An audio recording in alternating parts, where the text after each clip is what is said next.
Hello. Welcome to the Pirate History Podcast. My name is Matt. Thank you for listening. Last time, Captain William Kidd was arrested by Lord Bellamont. Now, Kidd did not expect to be arrested. I'm sure he knew it was possible, but he didn't think it would be coming that day.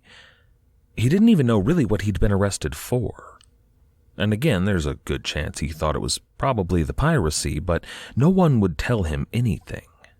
Now, if I were in Kidd's shoes in this situation, I would be less concerned about the piracy and more concerned about the circumstances under which I'd been arrested. Captain Kidd had lost his temper.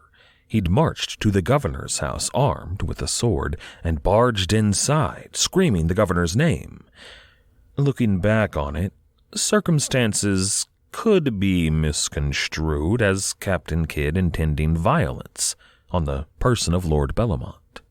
And Bellamont was upset by Captain Kidd's behavior. In a letter he wrote to the Court of the Admiralty documenting Captain Kidd's arrest, Bellamont said, quote, "Kidd was by the door of my lodging, and he rushed in, came rushing to me, the constable, after him. He seemed very much disturbed." End quote, which, to be fair, if any one of us were to rush into the governor's house carrying a sword, we would be arrested. It was a logical conclusion to make. Regardless, though, nobody would tell Kidd anything. Not the reason for arrest. Kidd didn't even know, here at this point, that there had been a warrant issued for his arrest before the outburst. He kept asking about bail. He had the money to pay it, but nobody would tell him what his bail was set at. The constables who had arrested him dragged William Kidd down Prison Lane and tossed him into the Boston jail. The Boston jail in 1699 was a terrible, terrible place. An account of the jail in 1689, 10 years before Captain Kidd was locked inside, reads, quote, "The old stone jail on Prison Lane had outer walls of stone 3 feet thick. Its unglazed windows barred with iron, the cells partitioned off with plank, the doors covered with iron spikes, the passageways like the dark valley of the shadow of death." End quote. This is episode 276, The Old Stone Jail on Prison Lane. Captain Kidd was flummoxed by his situation and pretty upset about it. What was happening to Captain Kidd right here, it's illegal in almost all of the modern world for very good reason. We have protections against this sort of treatment. Here in the U.S., for example, we have the Miranda rights just for this purpose. For those of you outside the U.S., that's the thing in cop shows where they say you have the right to remain silent. Anything you say can and will be used against you in a court of law. It's a list of rights and warnings given to people who are being arrested to inform them of what's going to come in the near future. Captain Kidd didn't get any of that. He was just tossed into solitary confinement in a filthy, dank, and depressing jail there in Boston. And then they just kind of ignored him. No visit from his lawyer, at least not on that first day. No word of whether his wife was informed, nothing. He was just stuck. Lord Bellamont, though, was moving fast. Captain Kidd was arrested around lunchtime on the 6th of July. Before lunch was over, a team had been dispatched to the St. Antonio to arrest Captain Kidd's crew. Now, they found only 5 people there to arrest. The gunner, a man named Hugh Parrott, a Gabrielle Loff, and 3 cabin boys. William Jenkins, Robert Lamley, and Kidd's personal servant, Richard Barleycorn. This isn't exactly a criminal empire they were rounding up here, but they were arrested. There's been some theorizing about exactly why the St. Antonio was so lightly manned. The most fun of these theories usually entail a man in Lord Bellamont's service who is also a double agent, a man who tips off the crew of the St. Antonio, giving them time to skitter away just before the law comes down on them. Reality is probably less fun. Most of the men, and there weren't a lot on board the St. Antonio to start with, but most of the crew were probably just ashore at the time. And not even, drinking and carousing. This was Boston. They frowned on that kind of thing, but it was lunchtime. They were probably grabbing something to eat.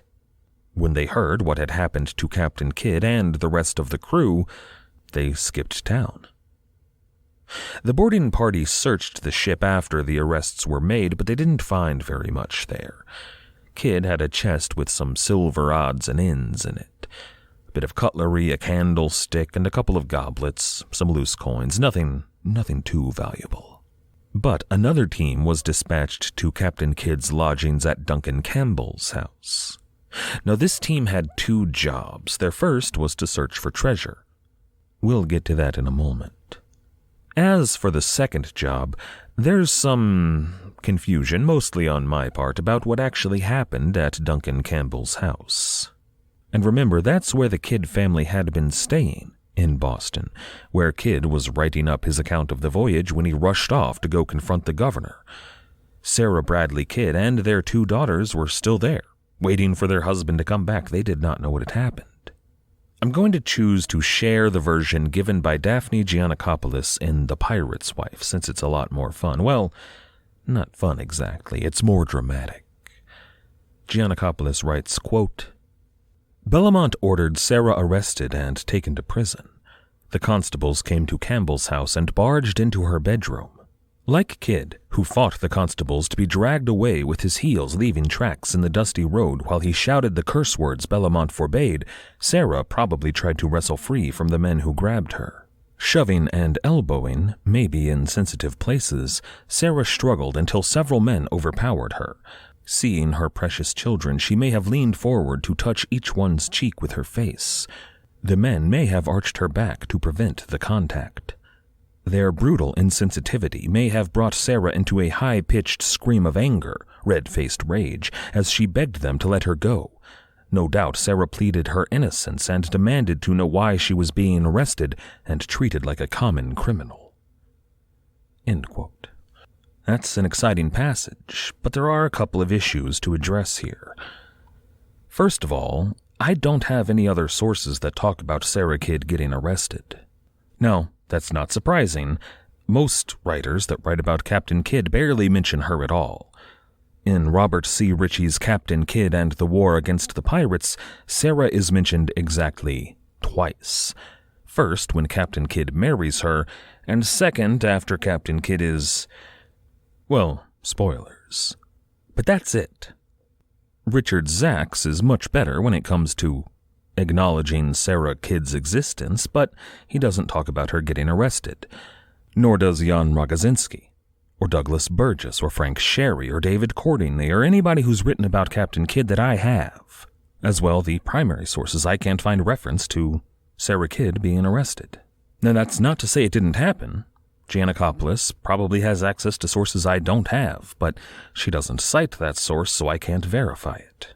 But Lord Bellamont would have been a fool not to have Sarah Kidd at least detained.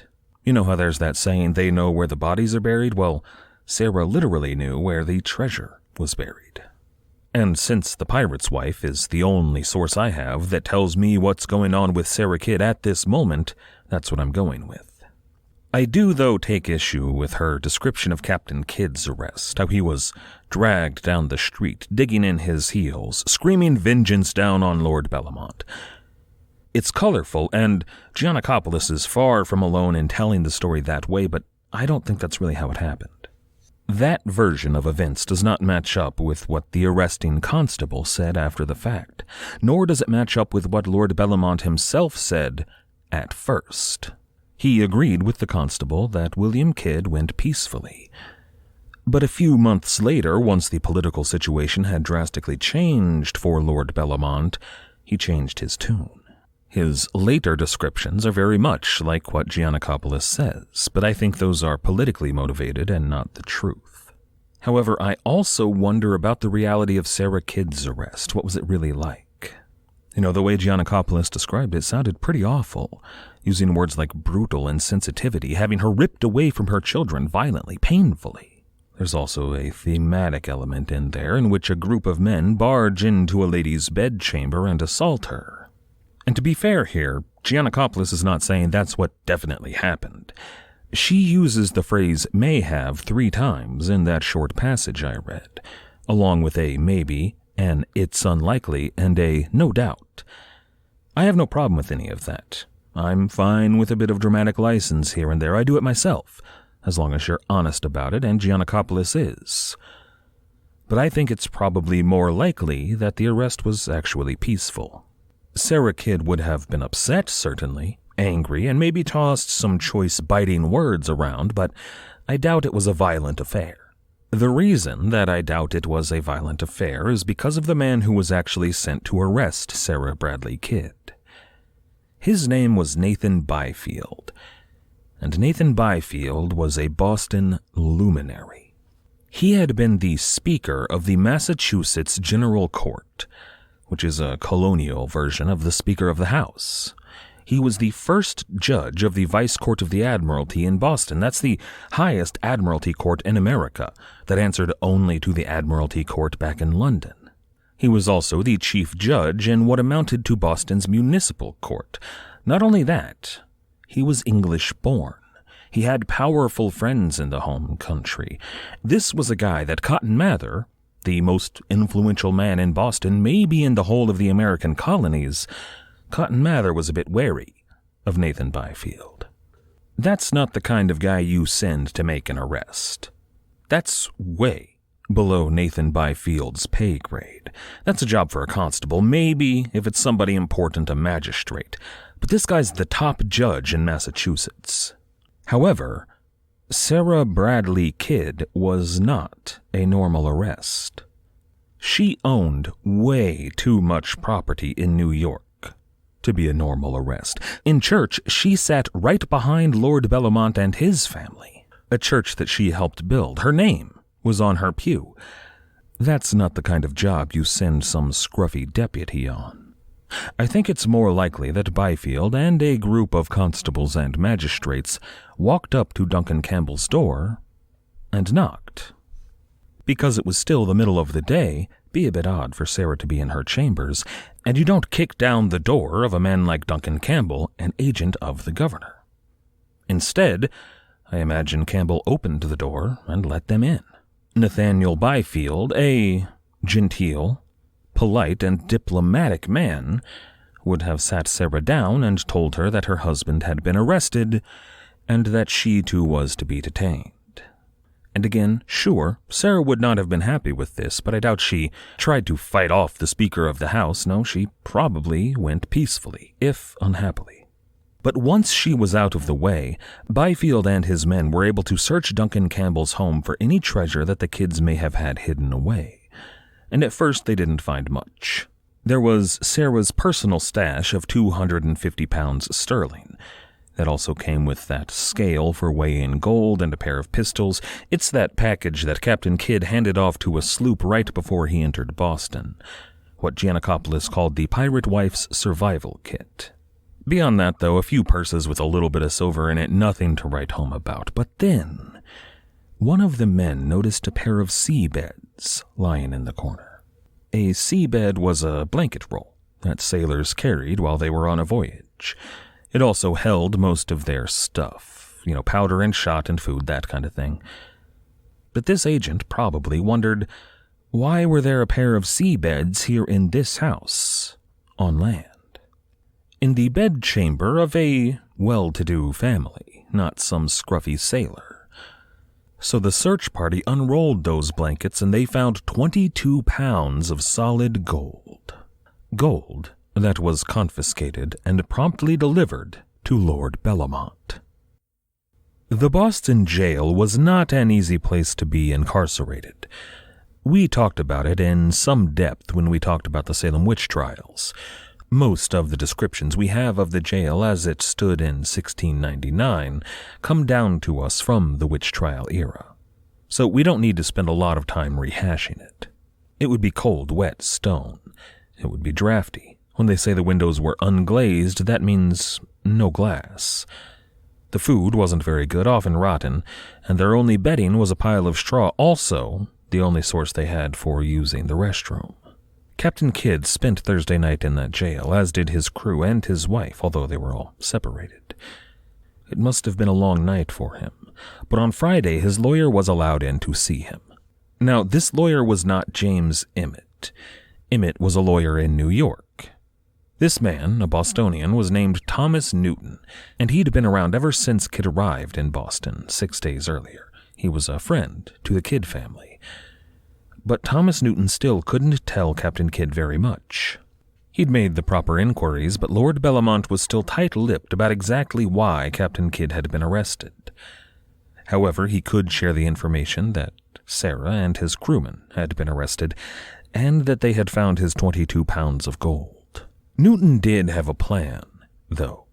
Above all, the very first thing that Captain Kidd needed to do was to finish his account of the voyage of the Adventure Galley. Together, the two men got to work. We're going to read some of that for you here. I'd planned to read this account in full in a smaller supplemental episode, but as I was recording it, it occurred to me it was probably a little dull. We know most of this story already, and a lot of it is rehashing nothing all that interesting. Instead, I'm going to read you some choice bits that give you a flavor of the document and Captain Kidd's take on some of the more controversial aspects of his voyage. Narrative of the voyage of Captain William Kidd, commander of the Adventure Galley, from London to the East Indies, July 7, 1699. That the journal of the said Captain Kidd being violently taken from him in the port of St. Mary's in Madagascar, and his life many time being threatened to be taken away from him by 97 of his men that deserted him there, he cannot give that exact account he otherwise could have done, but as far as his memory will serve, is as followeth. End quote. And then he gives a basic account of the early voyage, how the Adventure Galley left London, how Kidd had his crew pressed from him by the Navy, how they headed for Plymouth, we're skipping New York, how they rounded the Cape of Good Hope, we're skipping Madagascar, then they careened at Johanna, we're ignoring the debacle with the treasure fleet in the Red Sea, and then Kidd sailed for India. He continues, quote, that on the 25th day of April, 1697, set sail for the coast of India, and came upon the coast of Malabar in the beginning of the month of September. Went into Karwar on that coast about the middle of the same month and watered there, and the gentleman of the English factory gave the narrator an account that the Portuguese were fitting out 2 men of war to take him, and advised him to set out to sea, and to take care himself from them, and immediately he set sail thereupon. Next morning, about break of day, saw the 2 men of war standing for the galley, and spoke with him, and asked him whence he was, who replied, from London, and they returned answer from Goa, and so parted, wishing each other a good voyage. Making still along the coast, the commodore of the said men of war kept dogging the said galley all night, waiting for an opportunity to board the same. In the morning, without speaking a word, fired 6 great guns at the galley, some whereof went through her, and wounded 4 of his men, and thereupon he fired upon him again. The fight continued all day, and the narrator had 11 men wounded. The other Portuguese men of war came up with the galley, being calm, else would have likewise assaulted the same. End quote. That's the first period in this chunk of the passage I've read so far, and I've been skipping over a lot. Kidd continues, quote, the said fight was sharp, and the Portuguese left the said galley with such satisfaction that the narrator believes no Portuguese will ever attack the king's colors again, in that part of the world especially. End quote. I love that. He's making the world safe for the king's ships. Kidd goes on to talk about his 2 encounters with those ships carrying French passports. Of the second and more important of these, this is the Queen Merchant, Captain Kidd wrote, quote, about the 1st day of February following, upon the same coast, under French colors with a design to decoy, met with a Bengal merchantman belonging to Surat of the burthen of 400 or 500 tons, 10 guns, and he means Kidd here, commanded the master on board, and a Frenchman, inhabitant of Surat and belonging to the French factory there, and gunner of the said ship, came on board as master, and when he came on board the narrator caused the English colors to be hoisted, and the said master was surprised and said, you are all English, and asking which was the captain, whom when he saw said, here is a good prize. End quote. That account, here is a good prize, of a completely non-violent capture of this Queen Merchant, that's Kidd's story, so we need to take it with a grain of salt. Finally, though, Captain Kidd is forced to talk about St. Mary's. He continues the document, quote, "With the two said prizes sailed for the port of St. Mary's in Madagascar, and sailing thither the said galley was so leaky that they feared she would have sunk every hour, and it required 8 men every 2 glasses to keep her free. With much ado carried her into the said port of St. Mary's, where they arrived about the 1st day of April, 1698. When he arrived in the said port there was a pirate ship, called the Mocha frigate, at an anchor, Robert Culliford, commander thereof, who with his men left the same at his coming in, and ran into the woods. The narrator proposed to his men to take the same, having sufficient power and authority to do so, but the mutinous crew told him if he offered the same they would rather fire 2 guns into him than 1 into the other. Thereupon 97 deserted and went into the Mocha frigate. They sent into the woods for the said pirates, and brought the said Culliford and his men on board again, and all the time she stayed in the said port, which was for the space of 4 or 5 days. The said deserters, sometimes in great numbers, came on board the said galley and adventure prize, and carried away great guns, powder, shot, small arms, sails, anchors, cables, surgeon's chest, and what else they pleased, and threatened several times to murder the narrator, as he was informed and advised to take care of himself. Their wickedness was so great, after they had plundered and ransacked sufficiently, went 4 miles off to one Edward Welch's house, where the narrator's chest was lodged, and broke it open, and took out 10 ounces of gold, 40 pounds of plate, 370 pieces of 8, the narrator's journal, and a great many papers that belonged to him and the people of New York that fitted them out. About the 15th of June, the Mocha frigate went away, being manned with about 130 men and 40 guns, bound out to take all nations. I mentioned, a few episodes back, that I probably should have said something about the treasure that Captain Kidd left at Madagascar. And I probably should have, but it's a problematic story, because that is the story, what Captain Kidd says right there. That at Edward Welch's house they took so much of his gold, so much of his treasure, and so many of his papers that were in a chest he had left there. It's entirely possible that that happened. Captain Kidd has, in fact, left much of his treasure with people he trusted all around the world, but it's also quite convenient for Captain Kidd. In effect saying to the men who had outfitted his ship, who were expecting their payment, "Look, I made the money for you, but if you want to get it, you're going to have to get it from the men who stole it from me." And of course they're pirates, they've probably already drank it all away. Ignoring the fact that Captain Kidd had at this moment just about that amount, a little bit more in fact, but just about that amount of gold hidden away on Gardiner's Island. Money that he neglects to mention at any point to Lord Bellamont in this account, or as far as we can tell up to this point, anywhere else. Assuming that this document exonerates him and he gets out of jail and is instructed to go collect the adventure prize and bring all of those riches up to Boston, if that's enough for Lord Bellamont and his other investors, well, then Captain Kidd will have a very large stash of gold hidden away just a few miles south of Rhode Island. After the Mocha frigate leaves St. Mary's Island, Captain Kidd continues on for some time, but we don't need to continue reading. This document is a gold mine for students of history. We rarely get first-hand accounts of voyages like this. And as far as we know, this account isn't too bad. It's not perfect, of course. As Richard Zacks says, quote, "Hindsight shows us that it was accurate as far as it went. Kidd skipped the murky Red Sea incident and the Portuguese ship Mary." End quote. Captain Kidd also skipped over the murder of one of his men and a bunch of other stuff that made him look bad. But it wasn't entirely fabricated. Meanwhile, Lord Bellamont was working furiously as a man suffering from gout could work. Lord Bellamont was ordering lots of other people to work furiously. Bellamont formed a small posse to guard the treasure that they had confiscated, and another larger posse to hunt down all the rest.